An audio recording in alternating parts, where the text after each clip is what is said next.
Okay, class. In this video, we're going to discuss musculoskeletal physiology. So, the objectives for this lecture, we're going to talk about different tissues within the musculoskeletal system. So, we're not going to spend too much time focusing on muscle because that's already been covered quite extensively throughout different lectures in this course. We are going to focus primarily on tendon, ligament, cartilage, bone, and then skin.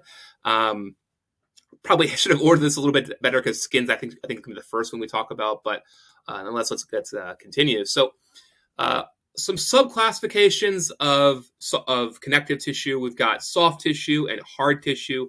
Hard tissue is tissue that's been mineralized and has a firm intracellular matrix, often referred to as calcified tissue. It makes sense. It's been calcified or involving a molecule involving calcium. Classic examples, bone, right? We're going to talk about that today in this lecture. And then obviously anything kind of in the teeth, so enamel, dentin, and cementum. And then soft tissue, as kind of it's described, is anything that is not mineralized. So it's stuff that connects and supports other tissues, surrounds the organs in the body. Some examples of this are muscles, including the heart, fat, blood vessels, ligaments, nerves, tendons, and then tissues that surround the bones and joints, right? So the capsule and stuff like that. So again, hard tissue is stuff that's calcified, it's hard. Soft tissue is stuff that's not calcified, right? That's a little bit softer in texture. Now, there are also subclassifications of connective tissues as well. We've got loose connective tissue, which has a large amounts of ground substance. So ground substance is an amorphous gel-like substance in the extracellular space that contains all components of the extracellular matrix except for fibrous material, like collagen and elastin, right? So it's a little bit more flimsier. Some examples of this would be areolar tissue, which is a type of tissue that kind of surrounds different organs in the body. It's got this kind of web-like fashion. You might have seen this going through your dissection, going through especially the viscera. And then we've got dense connective tissue. It's kind of what we're thinking about when we're thinking about like most connective tissue. We have which has a large amounts of fiber, less ground substance. So examples of this would be dense regular. We have subclassifications within a subclassification. Dense regular, where our fibers kind of run in parallel for the most part, tendons and ligaments. Dense irregular, which is the fibers are kind of in random, which are joint capsules, the periosteum. And then dense elastic, right? So we've got stuff where there's a lot more elastin relative, maybe the collagen, or there's more of it relative to other structures. So that would be like vessel walls of blood vessels, again, with their elastic principles. And then we have specialized connective tissue, cartilage, bone, adipose, and blood as well. Now, I do want to talk about these structures here, mesenchymal stem cells. Mesenchymal stem cells are kind of like the origin cell for a lot of different connective tissues. They've been confirmed to induce and differentiate into several different types of tissue cells. So we have on here adipocytes, tenocytes, muscle cells, neural cells, osteoblasts. Now there is some evidence that that MSCs or mesenchymal stem cells are fibroblasts. They morphologically are pretty much indistinguishable from each other.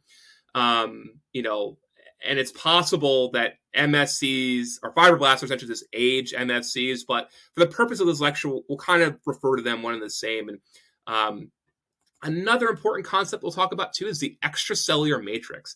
Now, cells of each connective tissue are surrounded by an extracellular matrix. It's like a cocktail of proteins and signaling molecules and chemicals that exude as they grow, right? So it's kind of like the structure within a structure, right? So we see this in tendon, we see this in bone, we see this in ligament, and tons of other tissues. Now, we often thought of this just as a scaffold where things kind of build up, but we're learning that the extracellular matrix also plays a major role in communication between different cells and play a role maybe in cellular behavior as well too. So it's a lot more robust its functions that we once, I think, maybe initially imagined as a kind of example of what it looks like here. I believe this is a electron microscope. So now, so again, cells in the extracellular matrix. So the extracellular matrix is the non-cellular components present with all tissues and organs. It provides, again, scaffolding, but it also has crucial role in initiating and regulating biochemical processes. that are necessary for tissue morphogenesis, differentiation, and homeostasis. We'll talk about some pretty important processes that the extracellular matrix is intimately involved in later on. Now, the ECM is primarily composed of water, proteins, and proteoglycans, polysaccharides. Each tissue has an extracellular matrix with a unique composition, and then the characteristics via the ECM generates the biochemical and mechanical properties of each organ, as well as each tissue structure we'll get into as well, the tensile and compressive strength, as well as elasticity, right? So like I mentioned, the ECM is composed of two main classes of macromolecules, right? So we talked about a lot of it's water, but we also have these proteins, right? So proteoglycans and then fibrous proteins. Proteoglycans are comprised of sulfated glycosaminoglycans, or GAGs, which are covalently attached to core proteins.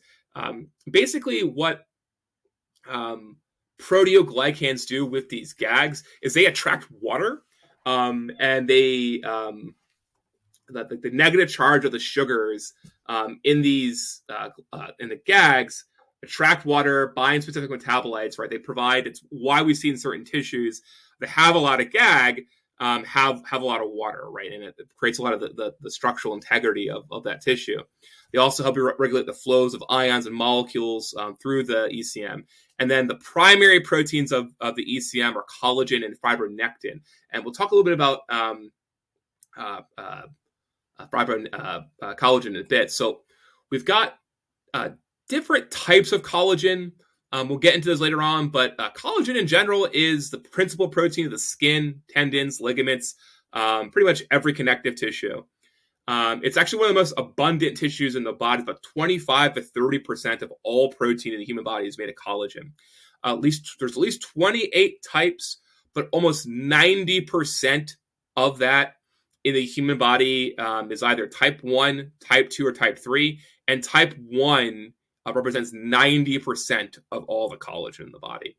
All collagen, irrespective of type, has the same triple helix geometry, which allows it to have some of the properties, its tensile strength, we'll talk about. So again, collagen is kind of the name of the game for connective tissue in terms of the protein. Now, again, there's different types. Type 1, we find in bones, tendons, organs, throughout a lot of different areas. The fibrils are particularly capable of being stretched, and gram for gram are actually stronger than steel. And again, depending on the degree of mineralization, collagen can be rigid or compliant, right? So rigid, again, like bone, if it's mineralized, compliant, like tendon, or have a gradient, right? Like, cartilage we'll get into later on. Type 2 collagen, it's less organized than type 1 fibers. It's mainly found in cartilage. We'll talk about that, especially articular cartilage. And then with type 3 collagen, it's much thinner. This is part of what we see with granulation tissue, which is formed during the early healing process. That's type 3 collagen.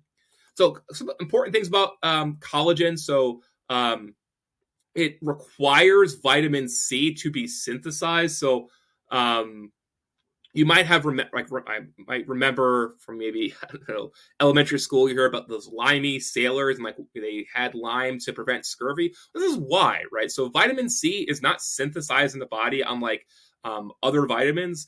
If you don't have adequate intake of vitamin C, it will cause spontaneous denaturation of collagen and the cessation of collagen production. Is why you see their gums start bleeding and they start to lose their teeth start getting really, really gnarly looking. And then again, so you need the vitamin C and oxygen, of course. Now, a little bit about collagen as well, too. So we have these important enzymes called matrix metalloproteinases, or MMPs, also known as matrixins. They're a group of enzymes that, in concert with others, are responsible for turnover. Like a lot of things in our body, we're constantly remodeling, constantly turning over tissue.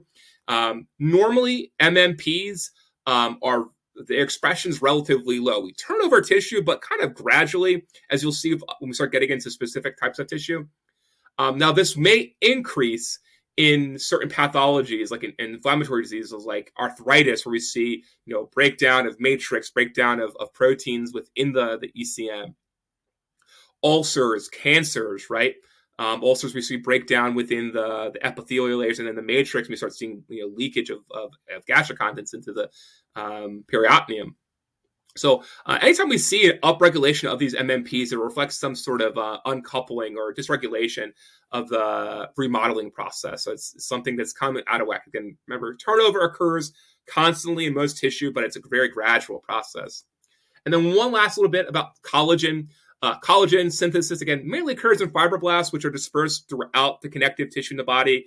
And when a tissue is injured, the fibroblasts nearby proliferate, migrate to the wound, and produce a large amounts of collagenous matrix, which helps isolate and repair damage. So that's that type 3 collagen we're talking about, the granulation tissue is what they're involved in. And this is an example here of a fibroblast. And again, there's some arguments whether or not a fibroblast and certain types of cells or like MSCs are distinguishable from each other. Same is true even for tenocytes. Some people say tenocytes and fibroblasts are exactly the same thing, but we'll get into that later on.